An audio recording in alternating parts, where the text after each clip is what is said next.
bir rəqəm dedilər mənə. Baxın, bu qədər vergiləri artırırlar. Niyə artırırlar? Mən sizə deyim, dövlət müəssisələrinin bir illik rabitə və nəqliyyat xərcləri 521 milyon manat imiş. 520, yarım milyard pul bu adamlar maşınlarına və benzinlərinə və telefon danışıqlarına pul xərcləyirlər bir ildə. Elə qısmaq istəyirsinizsə ondan qısın da.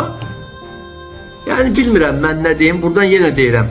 Parlamentdə təmsil olunan 11 partiyaya, 125 millət vəkilinə müraciət edirəm. Bu sənədləri, bu kağız-küruzları bu formada qəbul eləməyin.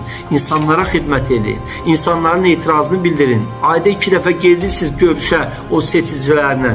Görün o seçiciləriniz bu vergilərdən, bu təkliflərdən razıdırlarmı?